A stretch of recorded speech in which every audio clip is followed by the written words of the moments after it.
বন্ধুরা, আপনি কি পুরী বেড়াতে যাবেন আর ভাবছেন কোথায় থাকবেন, কোন হোটেলে উঠবেন, বা একটু বাজেট ফ্রেন্ডলি যদি হয় তাহলে তো খুবই ভালো হয়, এবং সি বিচের কাছে, আর যদি সেখানে রান্না করে খাওয়ারও সুবিধা থাকে তাহলে তো সোনায় সোহাগা। হ্যাঁ বন্ধুরা, আপনি যদি এরকমই কিছু খুঁজে থাকেন তাহলে এই ভিডিওটা আপনারই জন্য। না বন্ধুরা, আমি কোনো পেড প্রমোশন করছি না, বরং আমি এটা নিজে থেকেছি এবং নিজের অভিজ্ঞতা থেকেই তবেই আপনাদের কাছে এই ভিডিওটা শেয়ার করছি। আর যে সকল ভিডিওগুলো আপনারা দেখে এসেছেন এতদিন ধরে ইউটিউবে, যে 500 টাকায় পুরীতে হোটেল বা 600 টাকায় হোটেল, না বন্ধুরা, ওই সব নাম্বারগুলো তো আমিও কল করে দেখেছি, ও 1200-1400-র নিচে কোনো হোটেল পাওয়া যায় না। এগুলো সব ভিডিওগুলো সব ভাঁওতা ভিডিও। আর এই ধরনের ভিডিও আমার করতে সত্যি বলছি একটু রুচিতে বাধে, কারণ মানুষ এখনও ইউটিউবের ওপর ভরসা করে।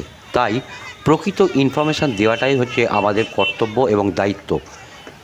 একজন ব্যক্তি যেন আমাদের এই ভুল ইনফরমেশানে সে যেন কষ্ট না পায়, সে যেন কোনো তার ক্ষতির সম্মুখীন হয়, তো সেগুলো দেখাও আমাদের একটু দায়িত্বের মধ্যে পড়ে।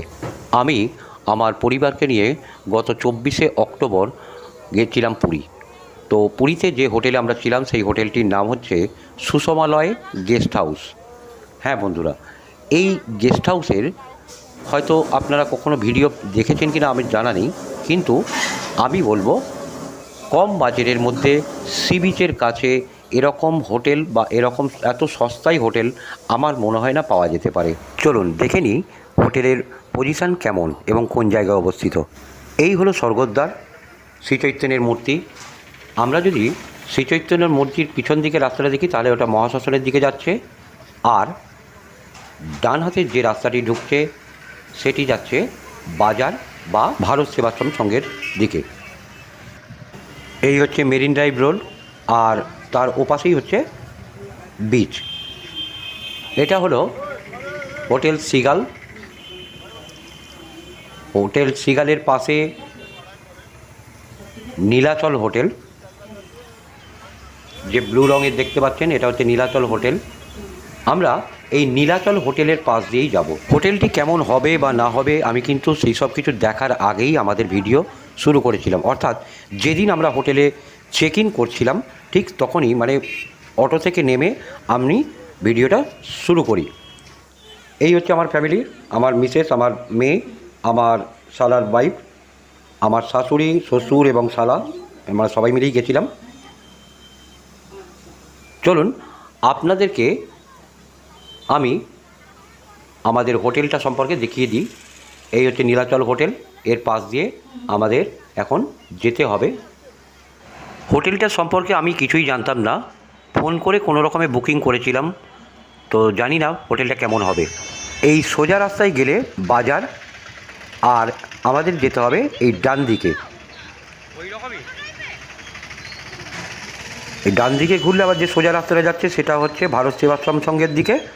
আমরা যাব এই গাঙ্গুরাম সুইটস দেখছেন ওর পাশ দিয়ে, অর্থাৎ আমরা ডান হাতে রাস্তাটা ধরব।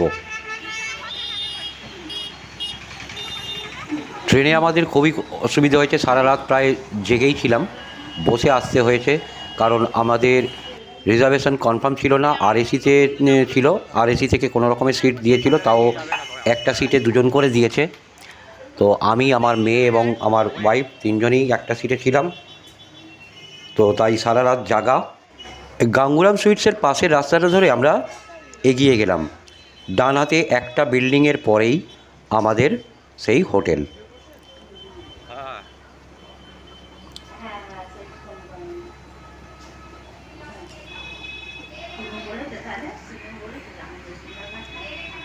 এই হলো বিদুর মঠ। বিদুর মঠের ভিতরে অনেকগুলি লজ আছে এরকম থাকার জন্য। আমরা যেটাতে ছিলাম সেটা হচ্ছে সুষমালয় গেস্ট হাউস।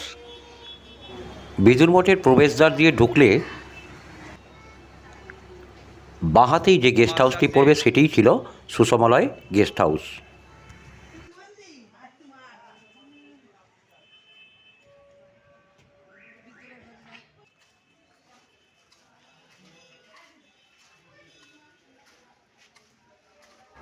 বিদুর মঠের ভেতরে প্রবেশ করেই দেখতে পেলাম একটি মন্দির।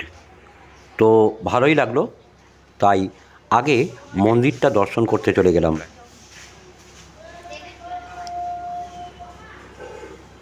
খুব সুন্দর পরিবেশ, মনোরম পরিবেশ।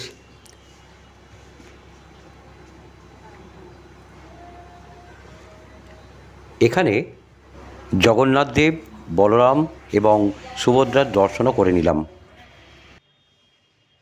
খুবই শান্ত একটি পরিবেশের মধ্যে আমাদের গেস্ট হাউসটা। এই বিদুর মঠ এলাকার মধ্যে অনেকগুলি এরকম গেস্ট হাউস আছে এবং পরিবেশটা খুবই শান্ত নিরিবিলি।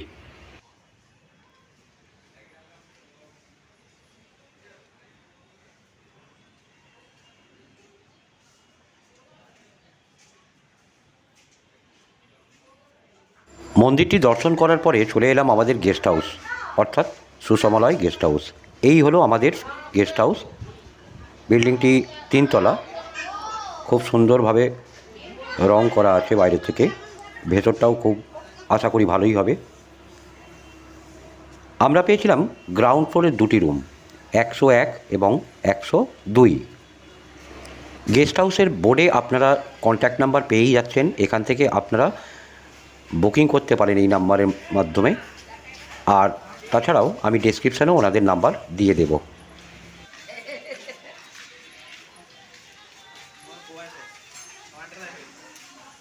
চলুন বন্ধুরা, এবার ভেতরটা আপনাদের দেখাই সেটা কেমন।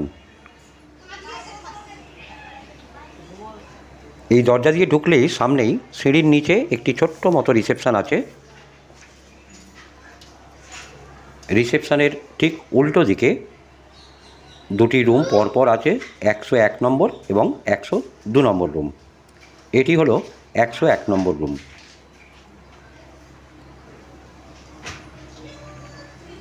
সিলিংটা খুব সুন্দরভাবে সাজানো, পাখা, লাইট সবই আছে। খাটটি মোটামুটি খুব একটা ভালোভাবে না দেখাতে পারলেও 4 জন বড় শুতে পারবেন। এখানে রান্না করার ব্যবস্থা আছে। এনাদেরকে বললে এনারাই গ্যাস, বাসনপত্র, ওভেন সবই দিয়ে দেবেন। আর এটা আরেকটি রুম 102। এই রুমটা ছিল এসি রুম, কিন্তু আমরা নন এসি হিসেবে ভাড়া নিয়েছিলাম। এই খাটটিও এতটাই বড় যে এখানেও 4 জন আরামসে বড় মানুষ শুতে পারবে। এই রুমেরও সিলিং খুব সুন্দর করে সাজানো, দেয়ালে রং খুব ভালোভাবে করা আছে, কোনো রকম দাগ নেই। প্রতিটা রুমে একটি করে টেবিল এবং 2টি করে চেয়ার দেওয়া আছে। এই রুমেও আছে রান্না করার ব্যবস্থা।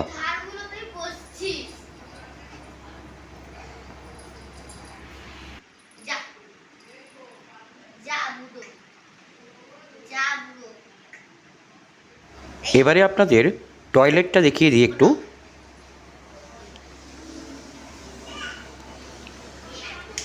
টয়লেটের ভেতরে শাওয়ার, কল এবং